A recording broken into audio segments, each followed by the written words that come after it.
Bismillahirrahmanirrahim. Antara benar dan merasa benar.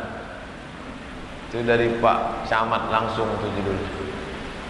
Kapan kita itu benar, kapan merasa benar.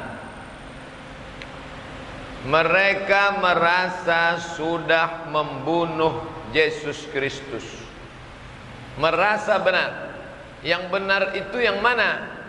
Wa ma qataluhu, mereka tidak berhasil membunuh Yesus. Wa ma salabuhu, mereka tidak menyalib Yesus. Lalu siapa yang sebenarnya disalib itu? Bal subbihalahum, walakin subbihalahum, ada orang lain yang wajahnya diserupakan dengan wajah Yesus. Siapa itu? Muridnya yang berkhianat, namanya Yudas Iskariot. Ditangkap, diserupakan wajahnya. Lalu kemudian mana Nabi Isa? Barrafa'ahullah, Allah mengangkatnya ke tempat yang mulia. Lalu yang disalib di tiang itu siapa? Wa ma qataluhu yaqina, mereka tidak benar-benar sudah menyalib Isa. Jadi antara benar dan merasa benar. Orang merasa benar karena dia tidak berdalil. Kita benar. Mana benarnya? Tertulis itu dalam Al-Quran. Tadi kita salat zuhur 4 rakaat, tak ada dalam Quran tertulis. Nanti kita salat asar 4 rakaat, tidak ada dalam Al-Quran tertulis. Salat cukup dikatakan Allah wa aqimus salah, salatlah.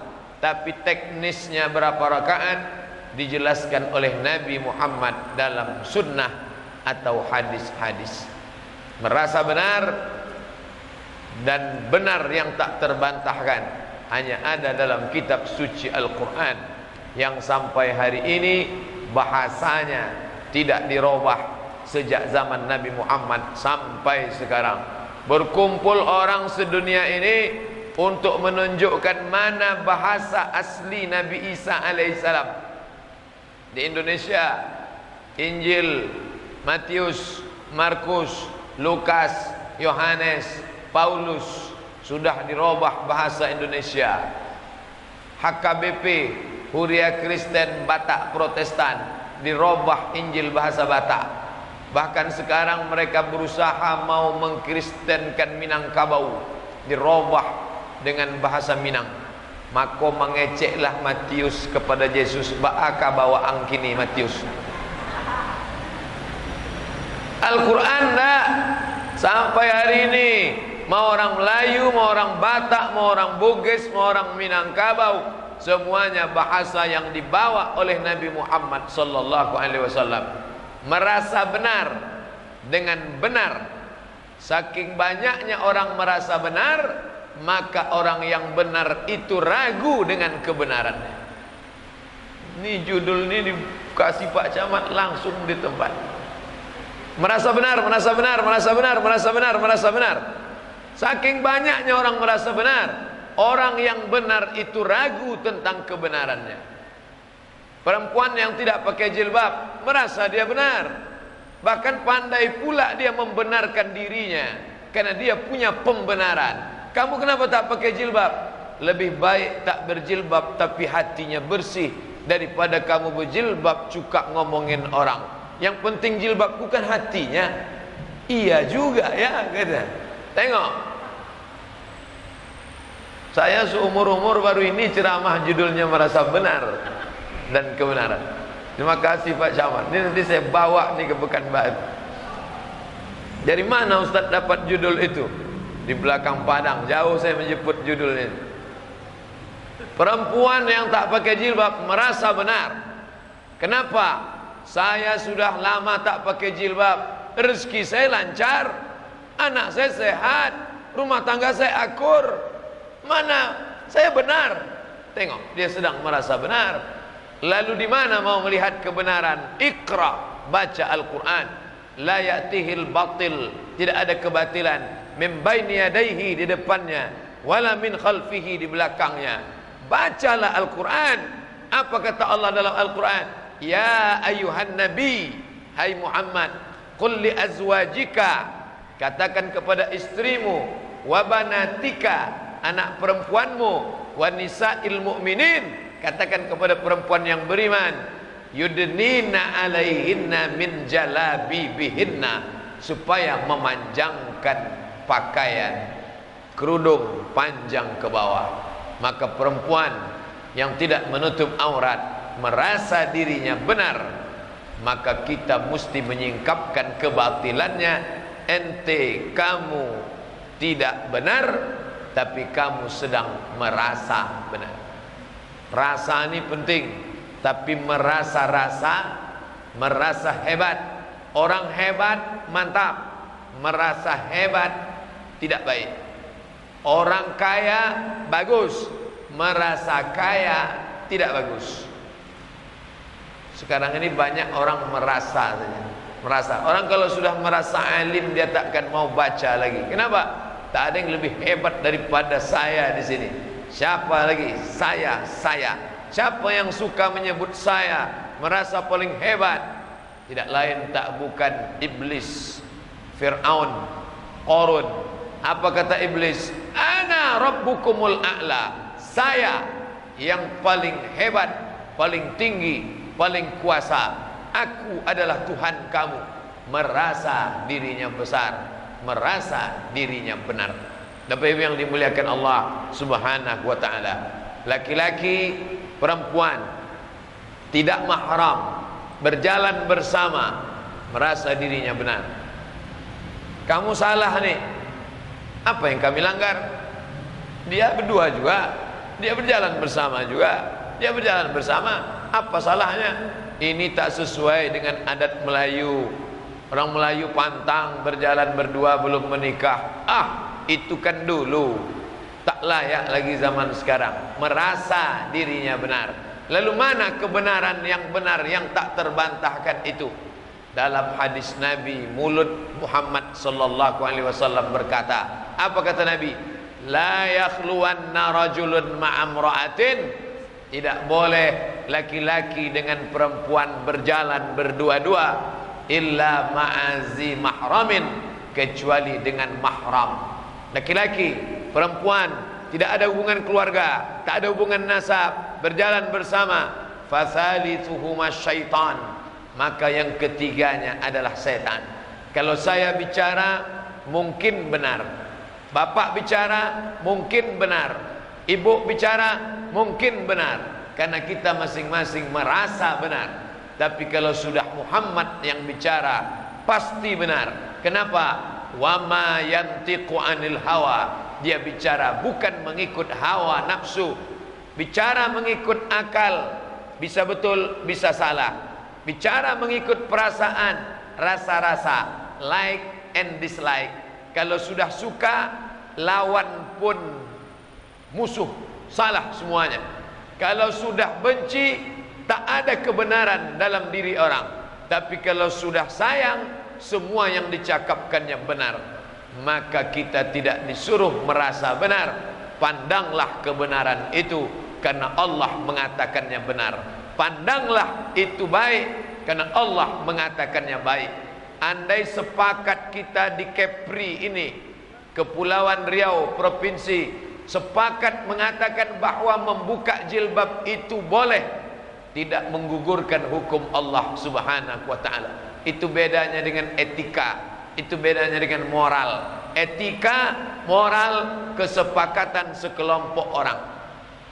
Sepakat orang barat, kalau berjumpa cipika-cipiki, maka itu dianggap baik. Siapa yang tak mau melakukannya, tak baik. Sepakat orang, kalau jumpa ditanya, mana rumah Pak Anu?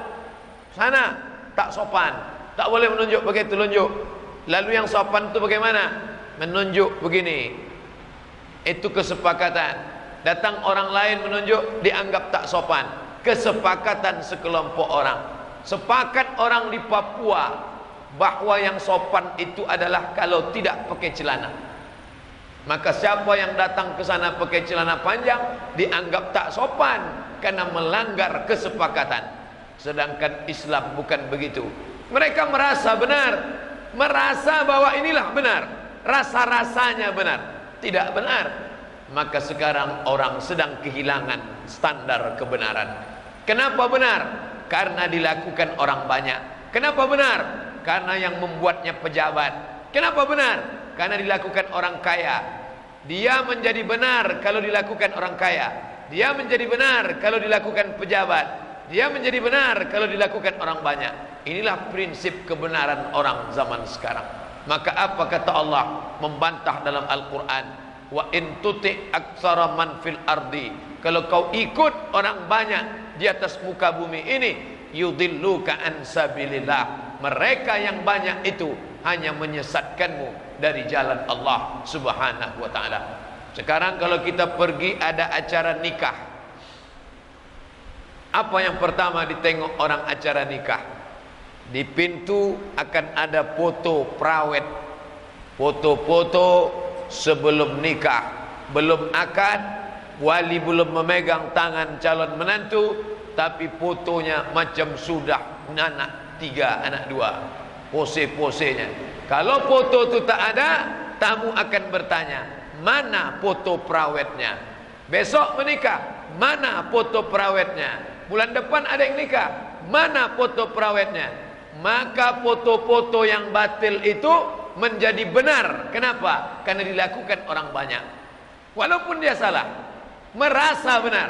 Kalau ada hari ini anak lajang, anak gadis menikah tidak pakai foto prawet, dianggap aneh.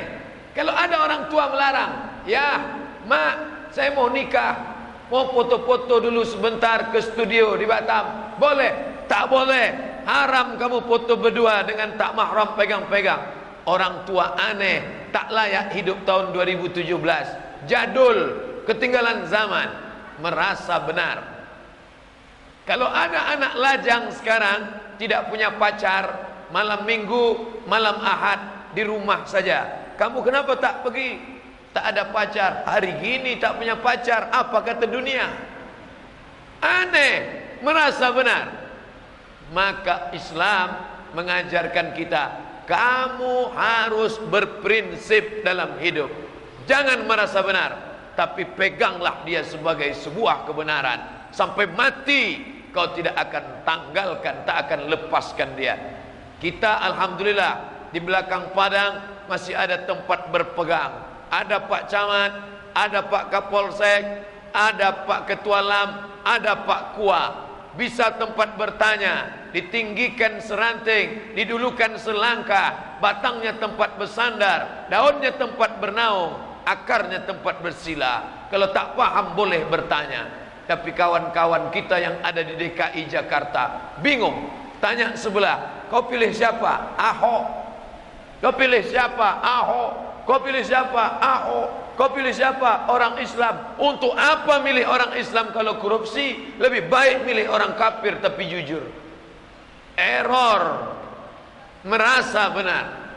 Oleh sebab itu Bapak Ibu, tanamkanlah prinsip kebenaran ke dalam anak-anak kita, supaya dia tak hanyut di bawah arus yang deras, dipukul ombak, dihempas gelombang.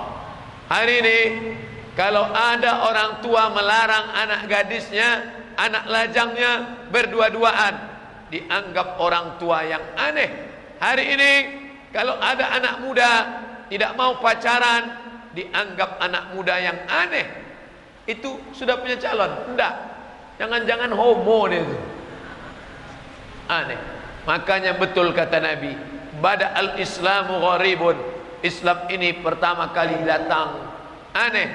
Fasawfa yakunu ghariban. Nanti di akhir zaman dia akan dianggap aneh. Fatuba lil ghuraba. Berbahagialah orang-orang yang aneh. Orang Melayu dulu menikah 7 hari 7 malam. Malam pertama malam merisik, ditengok dulu dia sudah diikat atau belum. Malam kedua malam meminang. Malam ketiga malam berinai. Malam keempat berhatam kaji. Malam kelima malam menikah. Malam 6, 7 malam berpesta. makan-makan, minum-minum, berkumpul silaturahim 7 hari 7 malam. Sekarang tak ada lagi merisik, tak ada lagi meminang, tak ada angin, tak ada hujan, akad saja langsung. Kenapa langsung akad? Kalau tak disegerakan akad meletup saking besarnya sudah. Dulu akad nikah Januari, Februari, Maret, April, Mei, Juni, Juli, Agustus, September, Oktober, November, Desember baru Ustadz diundang. Assalamualaikum Ustadz Somad. Ya, Ustadz dulu acara nasihat pernikahan anak saya kan? Kapan tuh Pak? Januari. Ya betul. Ini bulan Desember tolong datang ke rumah kami. Acara apa tuh Pak? Acara akikah cucu kami. Cucu yang mana? Yang kemarin Januari itulah. Oh ya, dulu begitu. Sekarang dah menikah Januari, April akikah langsung. Tak 1-2 SMS masuk ke HP saya ini. Pertanyaannya Pak, apa hukum nikah setelah hamil duluan? Ini kalau dikumpulkan, inilah pertanyaan yang paling banyak. WhatsApp, message, Twitter, BBM, HP, telepon langsung. Apa hukum menikah setelah hamil? Sepakat 4 mazhab, Hanafi, Maliki, Syafi'i, Hambali, bahwa orang yang hamil kalau dinikahkan oleh Pak Kua, nikahnya sah. Hukum negara, hukum agama, nikahnya sah. Tidak ada permasalahan. Yang tidak masalah jangan dipermasalahkan. Nikahnya apa hukumnya? Nikahnya apa hukumnya? Nikahnya apa hukumnya? Sah. Lalu masalahnya di mana? Setelah anak lahir muncul 4 masalah. Apa masalahnya? Anak itu tidak boleh pakai bin bapaknya. Lalu pakai bin siapa? Bin emaknya. Malulah pakai bin emaknya. Satu-satunya yang pakai bin emak cuma satu, Isa ibnu Maryam. Yang lain mana ada? Malu pakai bin emaknya. Apa boleh buat? Begitu hukum Islam. Kalau mau nikahkan, nanti lahir anak pakai bin emaknya. Kalau tak mau gimana? Pindah ke Papua, cari kos-kosan di sana, tunggu sampai 9 bulan. Setelah lahir baru balik. Ditanya tetangga, mana anak kamu? Sedang S2. Pertama, tak boleh pakai bin bapaknya. Yang kedua, kebetulan anak itu lahir laki-laki, anak hasil zina, lahir laki-laki. Setelah itu lahir adiknya perempuan, adiknya perempuan, adiknya perempuan, adiknya perempuan. Maka abang yang laki-laki hasil zina tadi tidak bisa menjadi wali bagi adik-adiknya. Kenapa tidak bisa jadi wali? Karena mereka saudara seemak, saudara seemak, saudara seibu, tak bisa jadi wali. Yang bisa jadi wali adalah saudara seayah. 3, mati si bapak, anak tak dapat harta warisan. Kenapa? Mereka tidak ada hubungan nasab. Orang yang mendapat warisan hanya karena ada hubungan nasab. Yang tak ada hubungan nasab tidak saling mewarisi. 4, kebetulan anak hasil zina itu anak gadis 25 tahun, dia pun tumbuh menjadi anak yang gadis cantik jelita, dipinang anak lajang sampai masanya mau menikah. Maka si bapak tak bisa mewalikan anak itu, karena itu bukan anaknya. Lalu siapa walinya? Walinya adalah wali hakim. Datangi Pak Kua 25 tahun yang lalu. Pak Kua, ya, saya mau bicara dengan bapak ni 4 mata. Masalah masa lalu saya 25 tahun yang lalu. Kata Pak Kua, jangankan 4 mata, 3 pun bisa. Apa masalahnya? Saya ni tak baik Pak Kua. Saya ni orangnya tak baik Pak. Apa tak baiknya?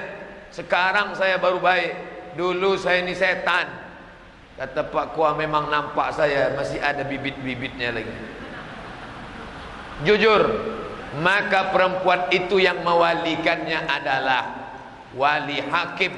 Begitu kata Nabi, fasultan hakim waliyun man la waliyalaha, menjadi wali bagi perempuan yang tak ada walinya.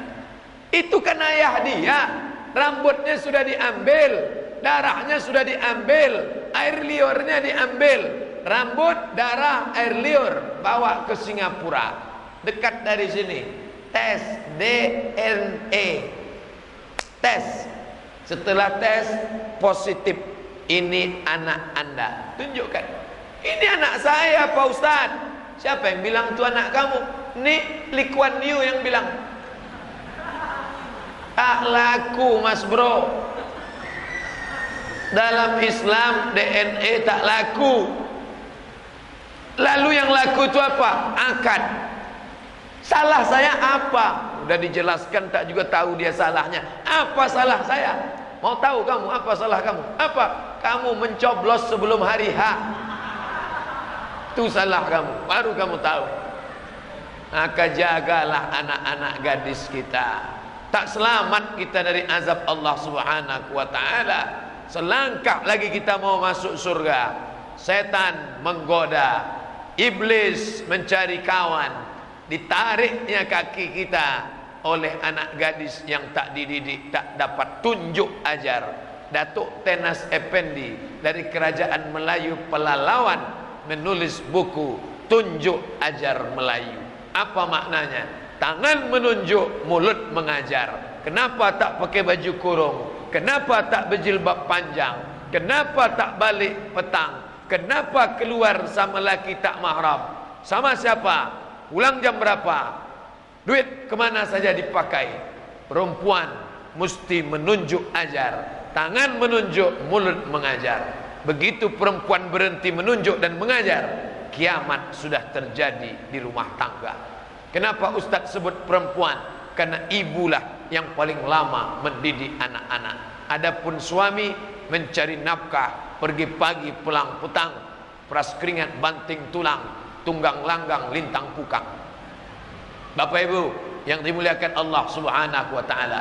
Satu yang melakukan aneh, dua yang melakukan agak aneh, tiga yang melakukan kurang aneh, lima yang melakukan tidak aneh, enam yang melakukan biasa-biasa saja, tujuh yang melakukan tak lagi menjadi permasalahan. Allah bisa karena biasa.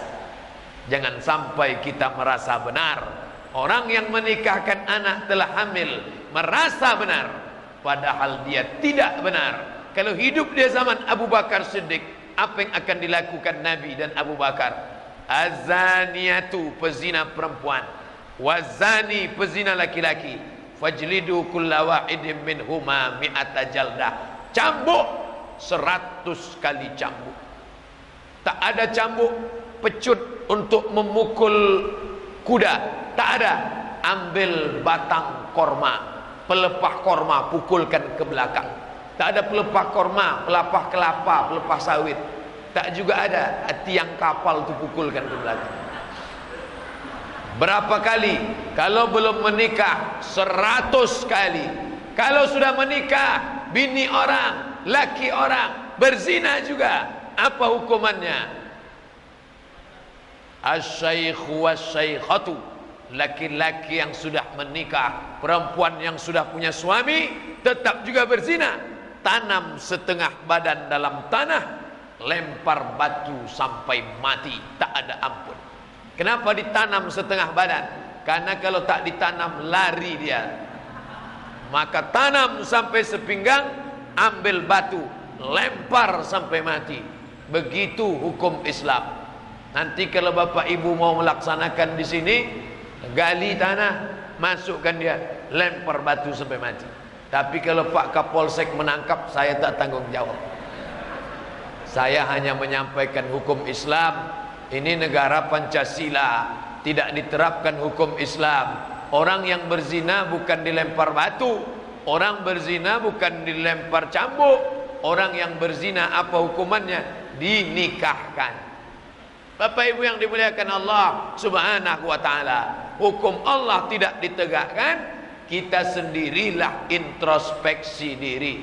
Salat Islam, puasa Islam, haji Islam, umrah Islam, zakat Islam, tapi pernikahan tidak Islam. maka tak sempurna Islam kita.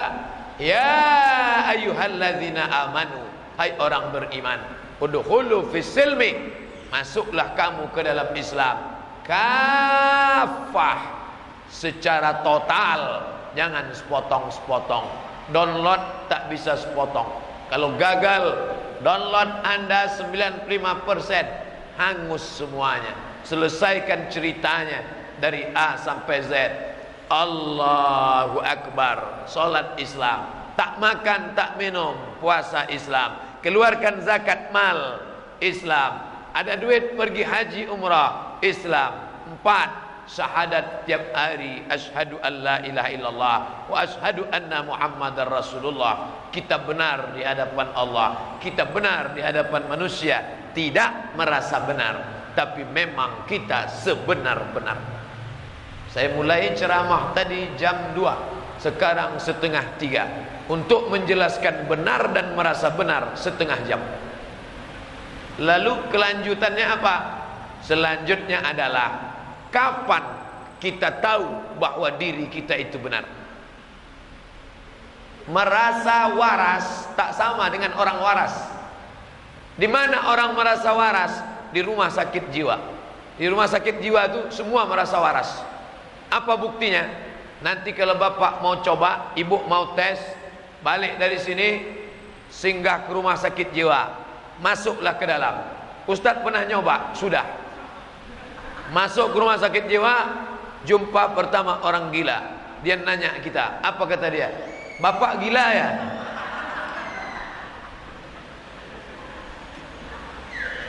Pertama kita marah, akhirnya kita sadar dia gila.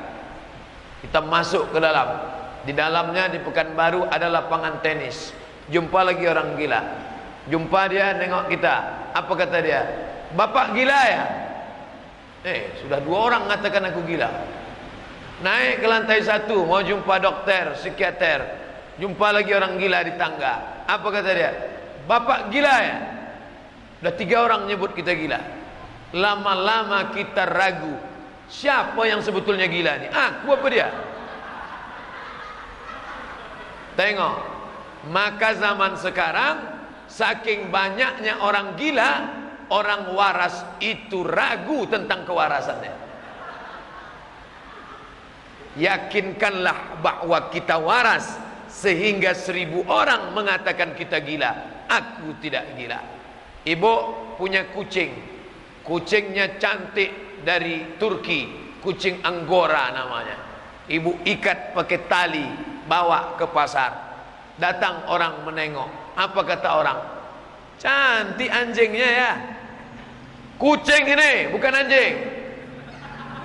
Bawa terus. Sudah mau dekat pasar, jumpa kawan. Dia tengok. Beli di mana anjingnya? Kucing ini. Masuk ke dalam tempat jual gula, jumpa kawan. Mantap anjingnya. Mulai ragu, ini anjing apa kucing? Maka tengok, pandang baik-baik. Tengok dekat, sentil telinganya. Kucing. Hari ini orang kalau tidak meyakini hakikat kebenaran, dia ragu tentang kebenaran itu.